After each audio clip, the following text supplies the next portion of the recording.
Greetings, lords and ladies, Kaiser here, and welcome to another episode of our Polish campaign in Crusader Kings 2. Now, when last we left off, we had protected Pannonia from the Lombard heretics of the Catholic faith, and we gained a very interesting casus belli. This time against the King of Denmark in order to for a religious liberation is not of your religion, but has counties in their realm following the true faith. They must be liberated from their oppressors. Now, here's the thing. I am not completely sure if this if this casus belli is only valid against King Volhv, because he's about to lose everything. Do know that we can't really take lands from the peasant revolt and whatnot, or rather from Saxony, because currently Denmark is at war with everybody. Sweden is about to subjugate them. Saxony is about to take Friesland, and they're even defending against the peasant revolt right over there. Though I'm not sure, because apparently Saxony is fighting those rebels right now for them. But yeah. It's a weird situation because I'm not sure if the casus belli remains or not. Now, open council positions. We did get this guy who is an 18. Excellent. Hello and welcome. And now that we have you here, fabricate a claim on Berek, please. We still want the entrance to that area right there. Wait a minute. Bessarabia is gone. Bessarabia is gone. Are you kidding me? I'm gonna have to go to war with the Byzantine Empire to gain that piece of land now with Fochani. Bessarabia, you failure. Alright, so I guess that's not gonna work. Because if I... What's the next plan? I mean, we could go to war with Galich and do another conquest war. Yes. We could try and start taking over these lands over here. Novgorodek, what is your situation, and can I declare war on you? I can, but for no apparent reason, so that's not gonna work. Why are there two Kievs, though? Like, there's a Kiev over there, there's a Kiev over here. And this Kiev is the one that has Zhytomyr. I really want Fochani, but we're in no position to go and fight the Byzantine Empire. Even if they do only have 18,000 units. We would have more by the time we get to there, granted. But there's a big but there. For now, let's do what I was gonna do in the first place. Maybe even Sandomir's, Sats. Let's get all those guys into Zatets. And, go loot. Oh, wait. One of the wars is gone. Or rather, not gone, but done. Immediately settle these things down, because the holy war that we can do is for the entirety of Pomerania. Yes, the entirety of it. We are going to declare this war, and other Germanic rulers may join in the defense of this. Now, there are some, including Saxony, for that matter. Ah, the Saxon king is dead. Would you look at that? That means that we can also do a conquest war against you. Wait, no. Are you the same guy? That's weird. So how many units can you have? About 5,000. Alright. How many units can you have, Denmark? About 4,000. And if Sweden joins in, about 10,000. Ooh, it will not be an easy war if everybody joins in. But who's to say everybody will join in, right? Right? Let's see how this works. I'm just a little bit worried considering so little of our vassals were actually willing to join in the war last time. But considering this is a religious war, let's see what happens. Let's just see what happens. Religious... Yeah. We are now at war. Okay, everybody except the High Chief Boleslav Skalovia with his 2,000 men will accept. Now why exactly will he not accept? Is the question. Are you the guy from Skalovia? No, that's Sakala. Where's Skalovia again? There's Skalovia. Why do you hate me? Female ruler? Oh, you chauvinist. Too many held duchies. Medium tribal organization. Wants a seat on the council. Desires the kingdom of Lithuania. Acquired title, he says.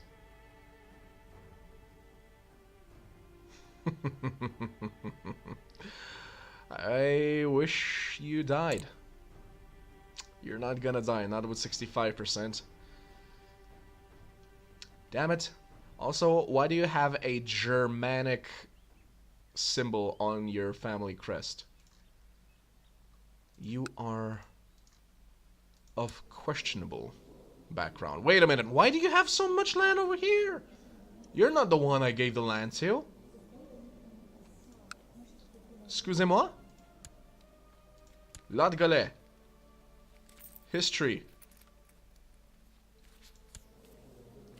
Yeah, one of these two is the one that we gave the land to. Pretty sure it was this guy. He died of cancer. That's not good. Alright, so everybody, come, come, come. Let it be known that that's the only son of a gun that's not joining in on this war. Let it be known that he is a follower of the heresy of the Germanic tribes, and we will somehow, someway, take lands away from him and punish him. Punish. Alright, so has anybody else joined? No, Denmark is alone in this war. Hello. This makes me happy. Happy. There we go. Alright, we're immediately going to split this army in half. Tell half of the following armies, around half, to join in and move up. Now we will attack these rebels as well if we have to, of course, but for now, split this in half as well, might as well, right? And go from the other side, like this, and have this army head over there. Yeah. Let's do some carpet sieging. Victory. Excellent move up. This does not make me a coward, does it? No, we lose the brave trait. Damn it. Hey. Hey, hey, hey. We found the Danish army. Where do you think you're going? Oh, wait a minute. Did Saxony actually join in on this war? Yeah, they did. Alright, so Saxony is a part of this war now. What's going on over there? And why is it going on? War for Lithuania. Huh.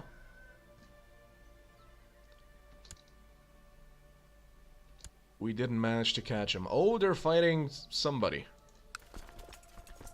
You know what? These guys are now done, so we can go and fight the Saxon army.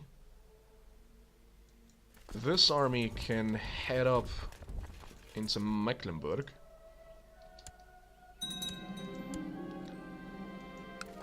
You guys can go and fight those. Just wait for the Wiener Schnitzel. Wait for the Wiener Schnitzel. Wait for the winners and then defeat them. There we go. That's the Saxon army down. We will, of course, be attacking the Saxons now as well, because they were foolish enough to actually join in on this war. Not my fault, they're buffoons and idiots. This sounds like a solid investment. Excuse me, our ongoing struggle outside of, has brought out the best of our military strategists. One of them is a Polish veteran with a penchant for innovation. So we lose some gold, but gain military technology. Of course, we're pretty loaded. We're pretty loaded with gold. About to get 30 more, why not? Just go and take care of those guys first, just because, why not? Blessings upon me. Alright. No, just stay in Saxon lands and take those as well, I suppose. Where are you going? Mecklenburg has been taken.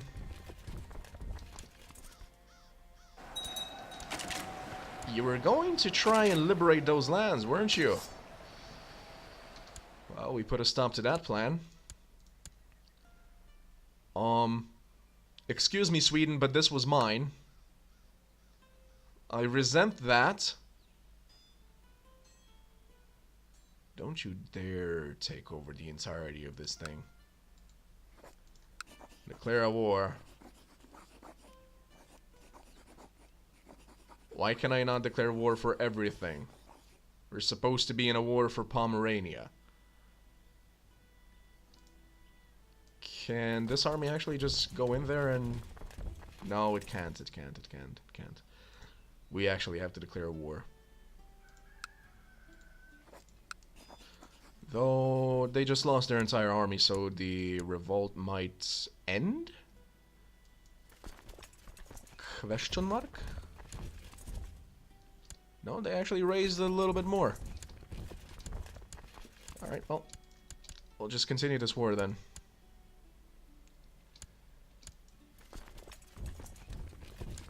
We should kill... King Volhv is still alive. What are they doing? Where are they going? We have to destroy the rebel army in order for the revolt to end. And once the revolt ends, this land should belong to the Danes once more. At which point we can move in, hopefully. Religion can be reformed. Oh! What happened? Where? What? How?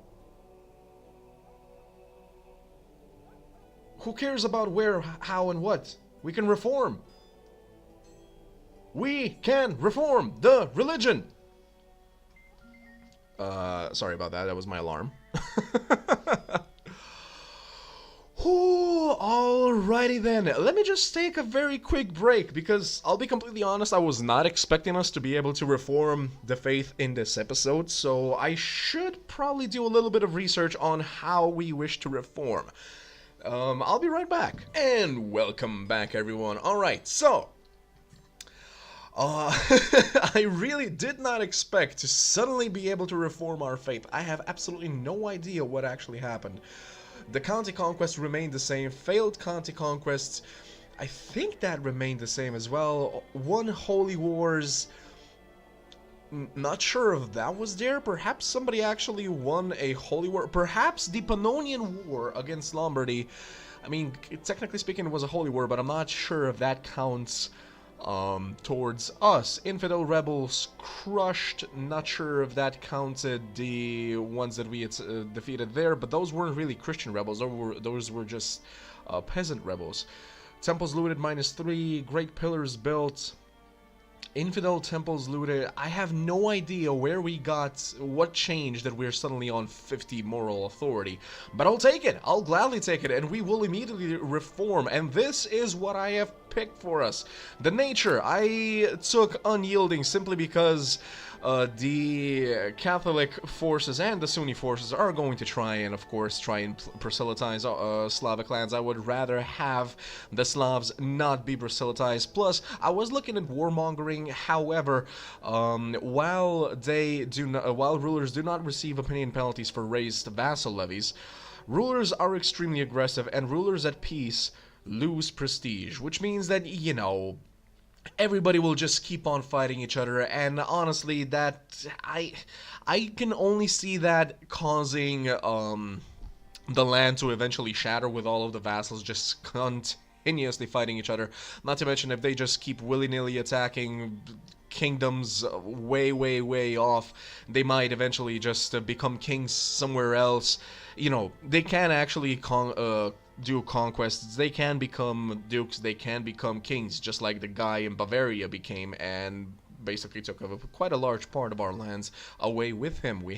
And I really don't want to keep fighting for de jure claims on lands that really should be ours in the first place anyway. Proselytizing.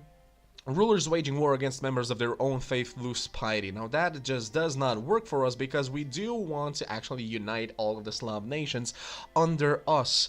Dogmatic, definitely not, because even while the base moral authority is high, look at this. This religion does not allow marriage with infidel rulers waging war against members of their own faith lose piety. Now, as bad as working, or rather marrying infidels sounds, sometimes it can cause some pretty significant land gains. Now, I'm not gonna say that we are going to be gaining them that way, but this religion can intermarry with its neighboring faiths. Sure, but this religion, he says, this religion discourages missionary work, so we won't even be able, like, proselytizing will be quite weak, and that's definitely not something we want. We want the world to be Slav. Yeah, Slav.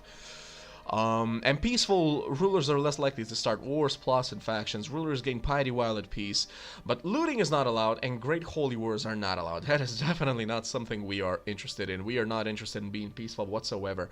So, unyielding armies are stronger when defending their home territories.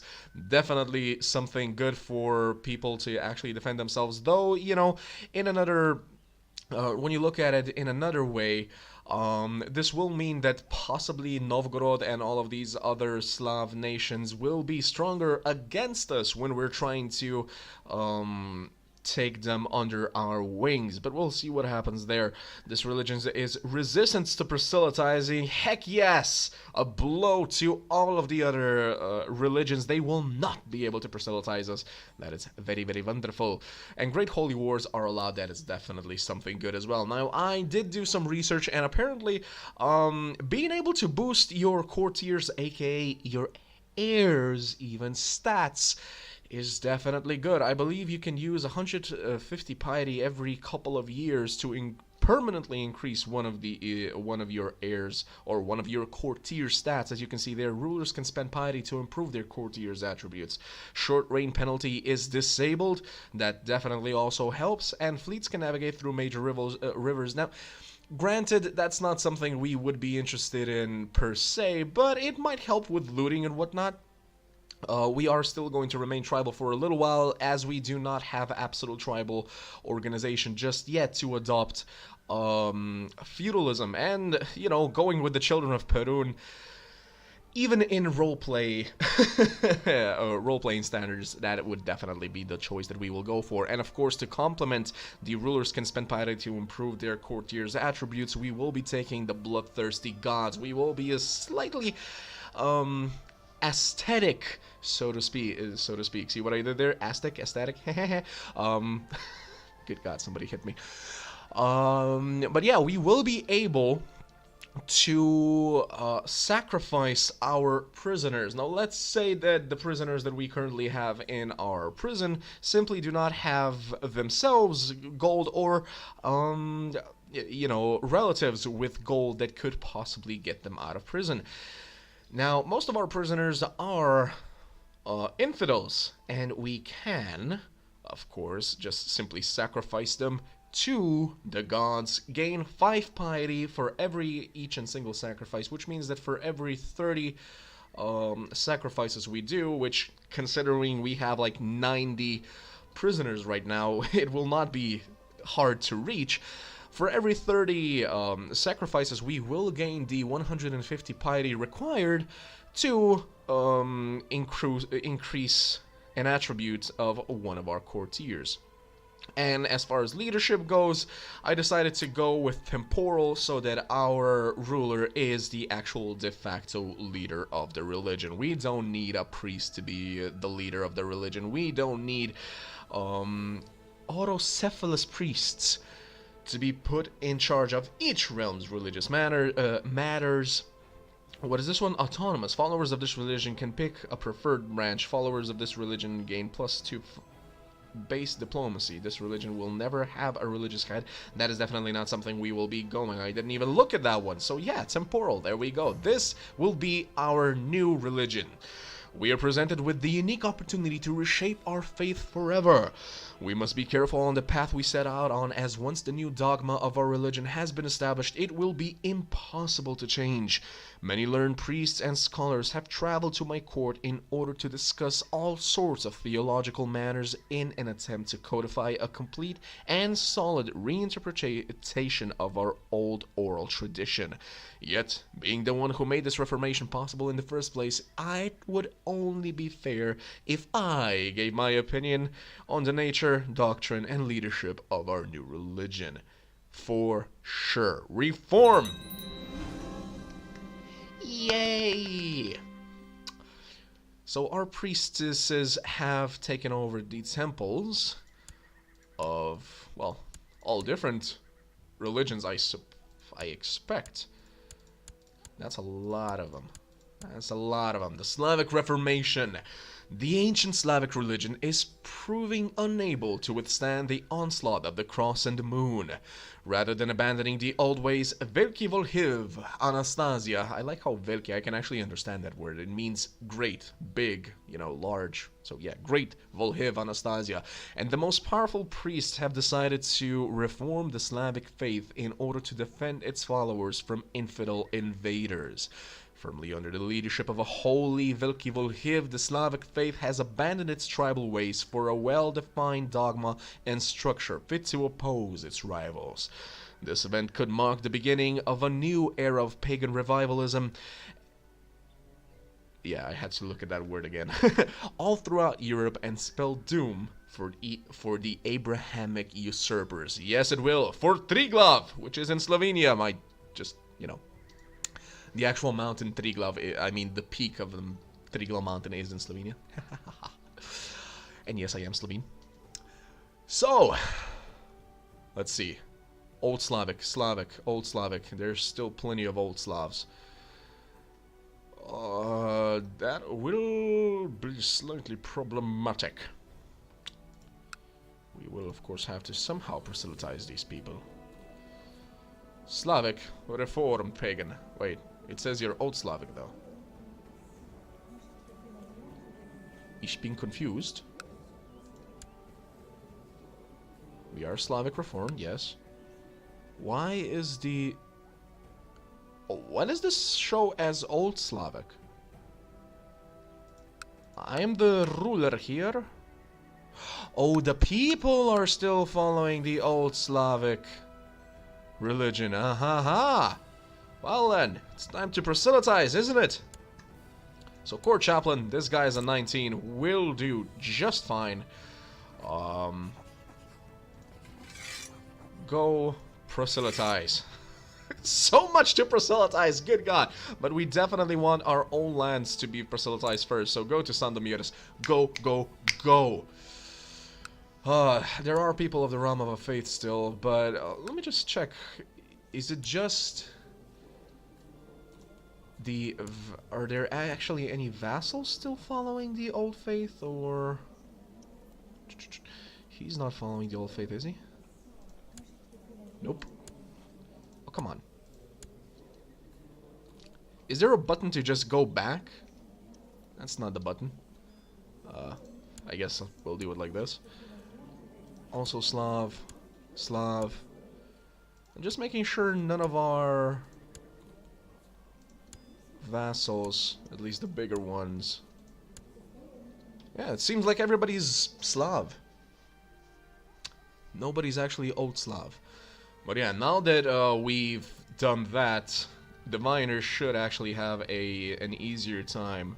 Subject religion converted. There we go. Subject religion. Heretic noble. Counter-religion converted. 16% now. It used to be much, much lower. I didn't actually check how much lower it was, but it was much, much lower. Oh, we did it! We did it! Anastazja, you did it! You are now essentially the Pope. Heck yeah! Call to glory. What is this? As a member of the Champions of Perun, you can choose to raise your banner and call forth all willing fighters of your lodge to join in your current war, receiving regular reinforcements for as long as you are in command of your armies. Aha! Inspire... what is this? Meliorism.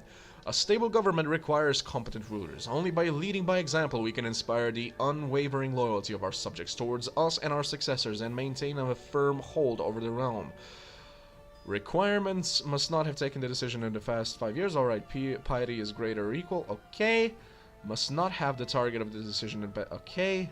Publicly follows the Slav religion. Is not immune to hostile liege actions. One of these must be true. His female religion does not have the feature Agnatic clans.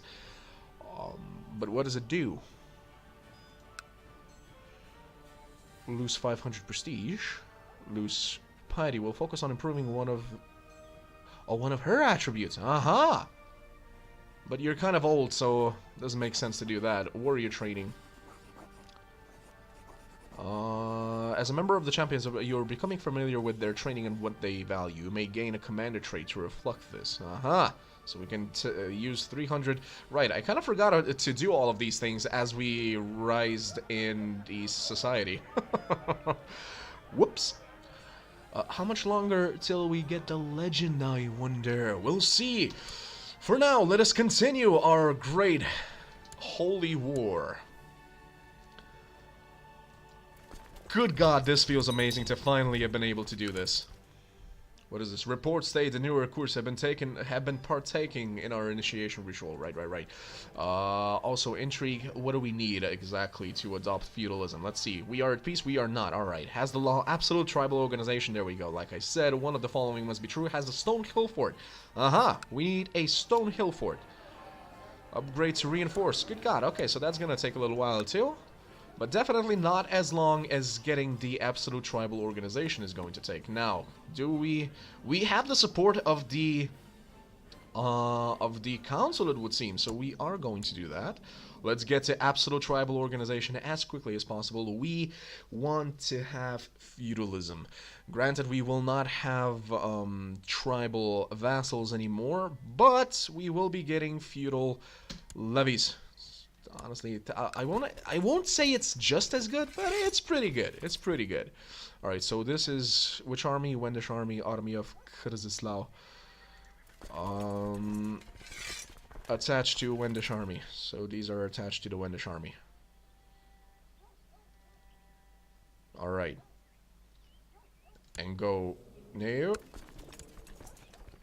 Go somewhere else. Take some people with you. You didn't take anybody with you. Aha, these guys are coming over here. Alright. The lords of the Wendish Empire have approved the institution of the High Tribal Organization Law. Haha! Lower Tribal Organization Law. You still want to lower it? Well, you're not going to be able to. Surely not. Let's see. We need to wait for another 5 years before we can increase the tribal organization to an absolute one. Allows adopting feudalism. Yes, that is something we definitely want. Now, unreformed pagans, they get a penalty, but reformed pagans don't. From what I saw just now, right? Unreformed pagan tribal vassal opinion. Alright, but all of our vassals currently are reformed, correct? I believe so. Alright, so we actually went away with that. We'll see. Does the faction actually remain even though he's not really affected by the organization? It would seem it does. Alright then. Was worth a try. Was worth a try. Victory, 88%. I'm kind of worried about that piece of land right there. It belongs, I mean, it is currently occupied by the Swedes, who are trying to take the rest of the Dane lands. I do not wish for them to be able to take those Dane lands. By the way, did we destroy the rebel army? We should have. Hopefully we did. Is that a rebel army? It's not. Where did it go, and why does this still exist? I mean, we can just declare... Sure, I'll just declare war, conquest for Dimmen. You're actually allied with a Jarldom for whatever reason. Why is a rebel allied with one of the actual loyalist lords? Oh, I can do a holy war for the Rana. Yeah, but I'm gonna do a conquest. Why? Well, if we do a holy war for this place, I mean, we are already at war with with all of the Germanic nations except for Norway. Well, all he says. We're at war with 2 of them. So Sweden and Norway could still join in if we do a holy war. But for now, we'll just do a conquest of one of these lands. Why? Well, this rebellion will probably not last for too long. The council votes no. Why? There is no glory in this war. The enemy is too weak. Well, oh, well, I don't want to be tyrannical, but what the actual heck? Our council. Do we have any loyalists? Well, he's a loyalist, but he's at 12, so that's not going to work.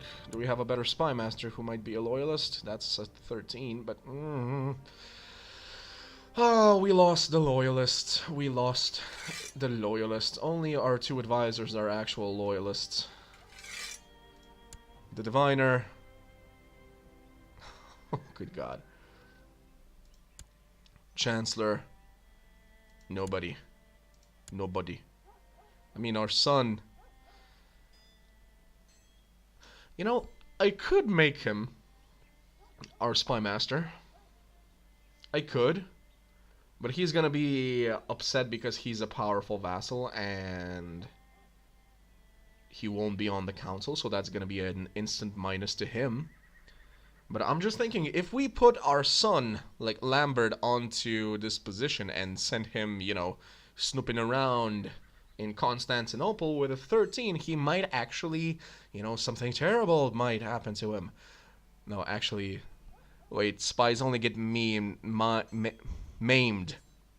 There, not memed, maimed. So he wouldn't die, so that would not help us. Fine, we just won't go do this war, I guess. Sons of a guns. Sons of a guns. We'll see if we can do anything later on. Wait, no, this is the actual Saxon land. I mean, Saxon king's lands.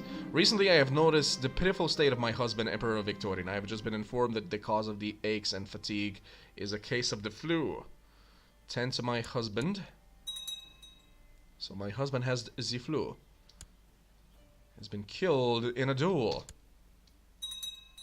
Well, yeah. If you duel, that can happen. There we go.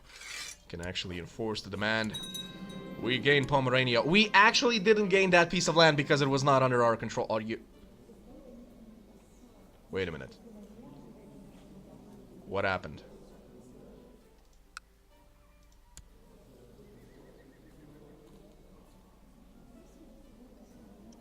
Okay, so Pomerania exists. And it is under us. How does this work?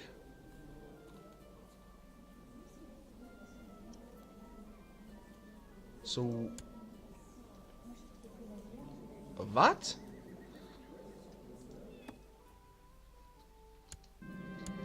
My prisoner, High Chief, let him rot. Just let him rot. Let's see. Intrigue. I have 69 prisoners. Whoever can be ransomed will be ransomed. The rest will probably slowly start getting sacrificed.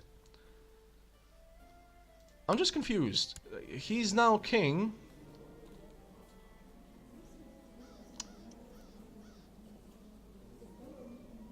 And we are his suzerain. No, he's a tributary state. That is not what I wanted to happen. How do I get him to be part of our kingdom?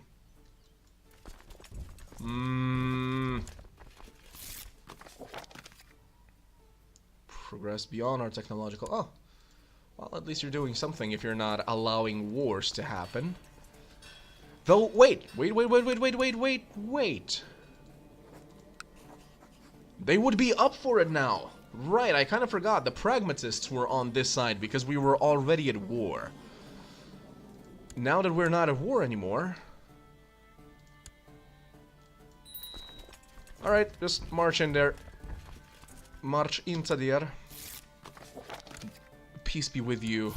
They accept paying. Of course they do. Message.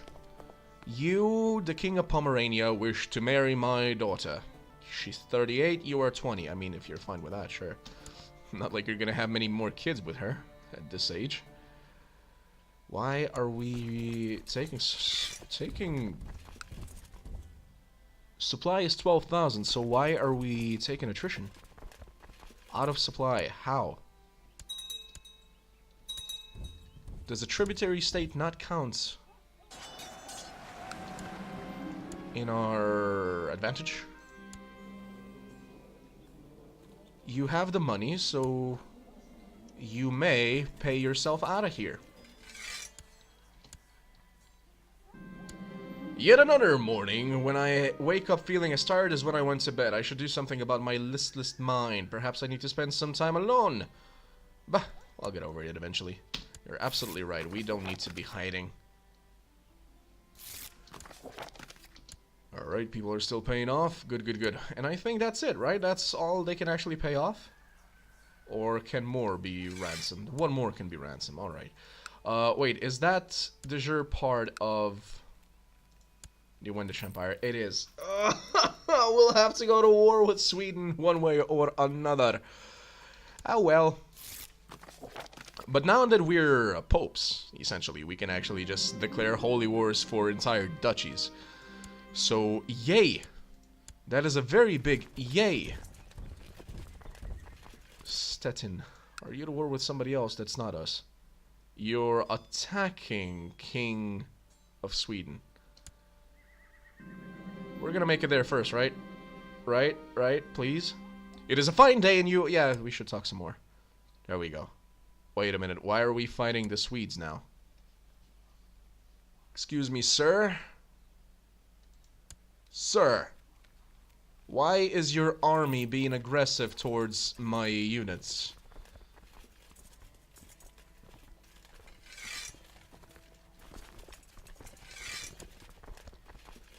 Immediately reinforce. Unless we actually win that battle. We're actually winning that battle. I mean, sure. Can you pay for yourself? 74? I don't think you can. I really don't think you can. I think you need to pay like 150. I'll capture you still. Let's see if I was wrong or right. I was wrong. I mean, I was right. Though he could still pay himself off if he gets one more gold, and it's 75. I'm not sure if it is 75, though. They're trying to take the lands that we already took. By the way, who else are we at war with? Yeah, but we have everything under control. Why is it only 48?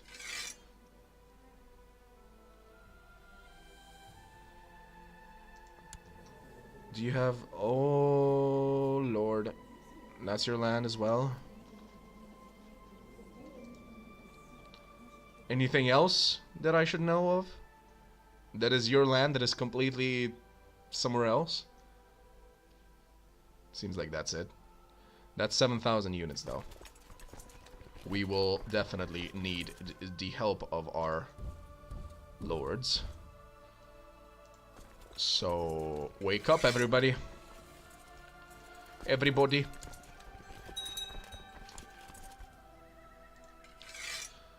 And come join this army right here. Like so. Alright. But I think this is it for this episode, everyone. Thank you very much for joining me. I have been Kaiser. As always, if you enjoy what I do, please do consider leaving a like, subscribe if you haven't yet, and click that bell so you know when the next episodes are up. I will see you guys next time, and until then, as always, ad gloriam.